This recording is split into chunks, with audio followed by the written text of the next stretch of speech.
बिस्मिल्लाहिर्रहमानिर्रहीम। मेरा नाम डॉक्टर आयशा गियास है। आई होप आप सब लोग ठीक ठाक हैं और कोरोना SOPs पर अमल करके अपनी और अपने घर वालों की सेहत का ख्याल रख रहे हैं।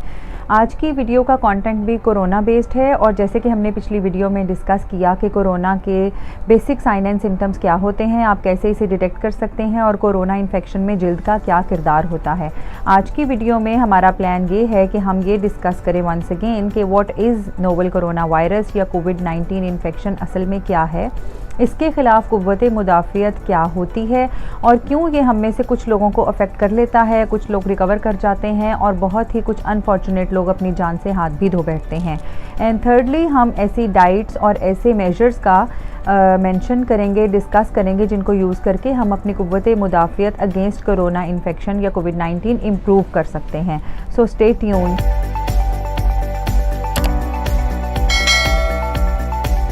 तो सबसे पहले हम बात करते हैं कि कोविड-19 इन्फेक्शन है क्या, या इसे हम नोवल कोरोना वायरस क्यों कहते हैं। हमारे इर्द गिर्द खूर्दबीनी जरासीम की एक पूरी दुनिया मौजूद है जो हमें नज़र नहीं आती। इसमें वायरसेस, बैक्टीरिया, फंजाई, प्रोटोजोआ, बहुत सारे ऐसे खूर्दबीनी जरासीम शामिल हैं जो हमारे लिए नुकसान भी पैदा कर सकते हैं और ये ज़रूरी नहीं है कि वो सब के सब हमारे लिए नुकसानदेह हों। इनमें से बहुत से ऐसे जरासीम हैं जिनके साथ हमारी दोस्ती है, जो हमारी बॉडी में भी रहते हैं, जो हमसे फ़ायदा लेते हैं, हम उनसे फ़ायदा लेते हैं। लेकिन कुछ ऐसे जरासीम हैं जो हमारी बॉडी में एंटर होने के बाद हमें बहुत सी बीमारियां पैदा करने का बायस बन सकते हैं। ऐसे जरासीम में वायरसेस, बैक्टीरिया सभी शामिल हैं और जो नोवल कोरोना वायरस है, this is basically a virus. और नोवल हम इसलिए कहते हैं because it is kind of a new virus and nobody knows how is it going to behave. Scientist को अभी तक इसके बेसिक कैरेक्टर का और इसके बेसिक बिहेवियर का नहीं पता। ये नया है, इसके ख़िलाफ़ किसी में इम्यूनिटी मौजूद नहीं है और ये किसी बेसिक वैक्सीन से प्रोटेक्शन नहीं लेता। इसका मतलब ये है कि इसको अपनी एक ख़ास वैक्सीन की ज़रूरत पड़ेगी जो कि नियर फ्यूचर में आई होप के अवेलेबल हो जाएगी। कोरोना वायरस इन्फेक्शन कंटेजियस है इसलिए कि जब आप ब्रीद आउट करते हैं, सांस लेते हैं या छींकते हैं, खांसी करते हैं, तो आपके मुंह से निकलने वाले बहुत से ऐसे पानी के लिटिल ड्रॉपलेट्स जो आपको नज़र नहीं आते, उनके अंदर वायरस सिक्रीशंस होती हैं और वो वायरस दूसरे इंसानों के अंदर एंटर हो जाता है। तो कुछ ऐसे रूट्स हैं जिनके ज़रिए वायरस आपकी बॉडी में एंटर हो सकता है। वो रूट्स क्या हो सकते हैं? ये आपकी नाक, आपका मुंह, आँखें और थ्रोट वगैरह हैं। So first line of defence जो भी वायरस के अगेंस्ट काम करेगी, वायरस को अंदर आने से रोकेगी, वो obviously is going to be your skin and mucous membranes. Mucous membranes वो लाइनिंग्स हैं जो आपके नाक और मुंह के और आँखों के अंदरूनी हिस्से की लाइनिंग करती हैं, उसको कवर किए हुए हैं। और वायरस अगर अटैक करता है तो आपकी स्किन और इन्हीं म्यूकस मेम्ब्रेन्स के ऊपर अटैक करता है, जहाँ से उसको पहली रेजिस्टेंस फेस करनी पड़ती है। अगर उस रेजिस्टेंस में हमारी बॉडी विन कर जाए तो virus is not going to enter inside your body. लेकिन अगर गॉड फॉरबिड हम इस फाइट में हार जाते हैं and virus is fortunate enough to go inside, या वो एक अपॉर्चुनिस्टिक इन्फेक्शन के तौर पर हमारे जिस्म में एंटर हो जाता है, तो then there is going to be a cascade of events. वो कैस्केड ऑफ इवेंट्स क्या होंगे हम आपको सिंप्लीफाई करके बताएंगे ताकि आपको ये समझने में आसानी हो कि आखिर कोविड-19 इन्फेक्शन ऐसी क्या बला है कि जिससे हमें बहुत बुरे तरीके से डराया जा रहा है। कुछ लोग अपनी जान से हाथ धो बैठे हैं और बहुत सारे ऐसे लोग हैं जो अपनी ज़िंदगी और मौत की जंग में हॉस्पिटल्स में मुब्तला हैं। वायरसेस, बैक्टीरिया या कोई भी ऐसे जरासीम जो हमारे जिस्म के अंदर बीमारियां पैदा कर सकते हैं या हमें अफेक्ट कर सकते हैं, उन सब के अंदर कोई ना कोई ऐसे मॉलिक्यूल्स, केमिकल्स या ऐसा बॉडी पार्ट उनका होता है कि जिसके ख़िलाफ़ हमारी बॉडी इम्यूनिटी जनरेट करती है, या जिसको हमारे बॉडी के डिफेंस सेल्स रिकग्नाइज़ करके उसके ख़िलाफ़ अपनी फ़ौज जमा करते हैं। तो ऐसी चीज़ को एंटीजन कहते हैं और कोविड-19 की भी एंटीजन्स बहुत सारी दरियाफ्त हो चुकी हैं कि किन किन ज़रिए से ये हमारी बॉडी के डिफेंस मैकेनिज़म्स को, इम्यून सिस्टम्स को एक्टिवेट करता है। सबसे पहले जब वायरस आपकी बॉडी में एंटर होता है तो उसको रिकग्नाइज़ करके बहुत सारे डिफेंस सेल्स उसके इर्द गिर्द जमा हो जाते हैं और वो कोशिश करते हैं कि वो वायरस को मार दें। अगर वायरस पार्टिकल्स जो भी आपकी बॉडी में एंटर हुए हैं उनका नंबर या उनका साइज़ आपके डिफेंस सिस्टम के साइज़ से छोटा है तो ऑब्वियसली वो उनको मार दिया जाएगा और आप फुली रिकवर कर जाएंगे।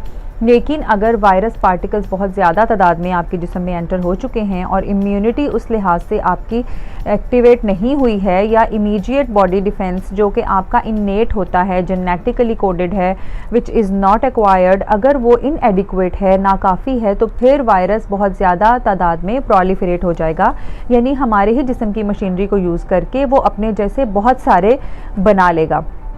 ये मिलियंस और बिलियंस की तादाद में प्रोलिफरेट हो जाएगा। जब ये एक खुलिये के अंदर उसी खुलिये की मशीनरी को यूज़ करके बहुत ज़्यादा तादाद में भर जाता है, तो फाइनली वो सेल बर्स्ट आउट कर जाता है, यानी वो फट जाता है और बहुत से जरसूमें फिर खून में शामिल हो जाते हैं। खून में शामिल होने के बाद ये वायरस बहुत सारे और सेल्स को पकड़ के उनके अंदर एंटर हो जाता है, and then so on and so forth. ये इस तरह अपनी अफजाइश नस्ल को बहुत तेज़ी से बढ़ाता है। चूँकि हमारा खून पूरी बॉडी में गर्दिश करता है, इसलिए ये वायरस पार्टिकल्स समेत कुछ सेल्स को और फ्री वायरस पार्टिकल्स को भी जिस्म के मुख्तलिफ अज़ा में ले जाता है। अल्लाह ताला की तरफ से हमें बहुत सारे डिफेंस सेल्स मिले हुए हैं, जिनमें से एक मैक्रोफेजेस हैं। तो वो जो मैक्रोफेजेस जब इस सेल को रिकग्नाइज़ करते हैं कि वायरस पार्टिकल वाले सेल्स इर्द गिर्द मौजूद हैं या वायरस पार्टिकल मौजूद है, तो वो उसको एनगल्फ कर लेते हैं। दैट मीन्स कि वो उसको निगल जाते हैं और अपने ही अंदर निगलने के बाद उसको तोड़ फोड़ देते हैं, ताकि वो वायरस मज़ीद बीमारी पैदा ना कर सके, प्रोलिफरेट ना कर सके और हमारे जिस्म के मुख्तलिफ खुलियों को और ज़्यादा इन्फेक्ट ना कर सके।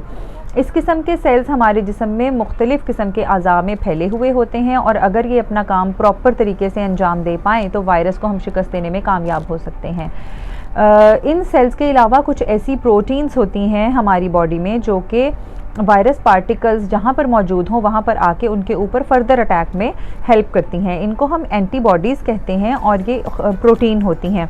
मुख्तलिफ़ किस्म की एंटीबॉडीज़ लोगों में मुख्तलिफ़ तादाद में पाई जाती हैं, और इनमें से कुछ ऐसी स्पेसिफ़िक होती हैं जो कि ख़ास बीमारी के जरासीम के ख़िलाफ़ काम करती हैं, और कुछ जनरल एंटीबॉडी रिस्पॉन्सेज होते हैं जो कि हर बीमारी के ख़िलाफ़ एक्टिवेट हो जाते हैं। Talking specifically of covid infection, antibodies उस ख़ास एंटीजन को या उस ख़ास वायरल पार्टिकल को रिकग्नाइज़ करती हैं जो हमारे इम्यून सिस्टम को एक्टिवेट करता है और उसके साथ लग जाती हैं। इस अमल को ऑप्सोनाइजेशन कहते हैं, और वो एंटीबॉडी लगे वायरस पार्टिकल को हमारे बॉडी के मुख्तलिफ खुलिये बहुत अच्छे तरीके से पहचान सकते हैं, जो कि अदरवाइज़ शायद पहचाने ना जाएँ। तो एंटीबॉडी का काम ना सिर्फ वायरल पार्टिकल को मारना है, बल्कि उनके साथ अटैच होकर उनकी पहचान जल्द अज जल्द बॉडी को कराना है। और उस पहचान का फ़ायदा ये भी होगा कि बहुत सारे जिस्म के ऐसे खुलिये जो उस वक्त तो इस फ़ौज का हिस्सा नहीं हैं और इस अमल में हिस्सा नहीं ले रहे, लेकिन वो मेमोरी सेल्स हैं, यानी कि वो याददाश्त रखते हैं और वो इस इन्फेक्शन को, इस ख़ास एंटीजन को, कोविड-19 को अपनी मेमोरी में महफूज कर लेते हैं। वो प्रोलिफरेट वो भी करते रहते हैं, अपनी फ़ौज बढ़ाते रहते हैं, ताकि अगर इन फ्यूचर इस किस्म का कोई इन्फेक्शन बॉडी एनकाउंटर करती है तो वो बहुत अच्छे तरीके से उसको मात दे सकें। इनको हम टी मेमोरी सेल्स कहते हैं, और ये बेसिकली डिलेड रिस्पॉन्स होता है बॉडी का against any infection. And for कोविड-19 infection obviously it is going to be a specific one. That means कि कोई भी टी सेल्स उसके खिलाफ डिलेड रिस्पॉन्स नहीं देंगे, बल्कि वही टी मेमोरी सेल्स देंगे जिन्होंने अर्लियर ऑन ये स्पेसिफिक एंटीजन को सेंस किया था, उसकी मेमोरी अपने अंदर सेव की थी और उसके मुताबिक अपनी फ़ौज को तैयार किया था। तो हम ये बात कर रहे हैं कि हमारे जिस्म की इम्यूनिटी किन किन तरीक़ों से वायरल पार्टिकल्स को मारने में मदद देती है। अब चूंकि ये इम्यूनिटी हमारे अपने ही जिस्म के अंदर मौजूद है, तो क्या कोई ऐसा ज़रिया हो सकता है कि हम अपनी इम्यूनिटी को थोड़ा मजबूत कर लें, हम अपनी फ़ौज को कुछ ज़्यादा वेल इक्विप कर लें ताकि वो इस इन्फेक्शन के ख़िलाफ़ जंग में हमारी बहुत अच्छे तरीके से मदद कर सके? तो इसका जवाब है येस। आप अपनी इम्यूनिटी को बेहतर रख सकते हैं। इम्यूनिटी एनहेंसिंग के लिए आपको बहुत अच्छी डाइट फॉलो करनी होगी, जिसका हम अभी जिक्र करेंगे। बहुत अच्छी नींद पूरी करनी होगी। इम्यूनिटी में गुड स्लीप का बहुत अच्छा रोल है और ये बहुत ज़्यादा प्रूवन बात है, यानी साइंटिफिक स्टडीज़ से ये बात साबित हो चुकी है कि अगर आप अच्छी नींद लेते हैं, यानी कि एवरेज एडल्ट अगर 8 से 9 घंटे की नींद पूरी करते हैं, तो उनकी जनरल इम्यूनिटी, उनकी क़ुव्वत मुदाफ़ियत बहुत अच्छी शक्ल में मौजूद रहती है। सेकेंडली जो है दवाइयों का इस्तेमाल, यानी मल्टीवाइटामिन्स या ऐसे सप्लीमेंट्स जो आपकी जिस्म की क़ुव्वत मुदाफ़ियत को बढ़ाते हैं, उनका रोल भी डिनाई नहीं किया जा सकता। However there are 2 schools of thought. कुछ ये कहते हैं कि सप्लीमेंट्स से कोई फ़ायदा नहीं होता, लेकिन वन स्कूल ऑफ थॉट से इसके सप्लीमेंट्स के इस्तेमाल से या कुछ ऐसे वाइटामिन्स एंड मिनरल के इस्तेमाल से जिनसे आपकी इम्यूनिटी बूस्ट हो सकती है, आपको कोविड-19 के ख़िलाफ़ इन्फेक्शन में हेल्दी रहने में मदद मिल सकती है। Now let's talk of the foods जो आपको बहुत अच्छे तरीके से कंज्यूम करनी चाहिए in order to have your immunity in the best state of action. तो इन फूड्स में सबसे टॉप प्रायोरिटी पे आती हैं प्रोटीन्स, क्योंकि हमारी बॉडी में कोविड-19 और इस किस्म के और इन्फेक्शंस के ख़िलाफ़ फ़ाइट करने में एंटीबॉडीज़ का बहुत बेसिक रोल है और एंटीबॉडीज़ बेसिकली प्रोटीन होती हैं। सो हमें प्रोटीन डाइट अगर अच्छी ले रहे हैं तो हमारी बॉडी एंटीबॉडीज़ बहुत अच्छी क्वालिटी और क्वांटिटी में बनाएगी और इन एंटीबॉडीज़ की मदद से हम कोविड-19 इन्फेक्शन को मात देने में कामयाब हो सकेंगे। ये प्रोटीन्स आपको किस फॉर्म में मिल सकती हैं?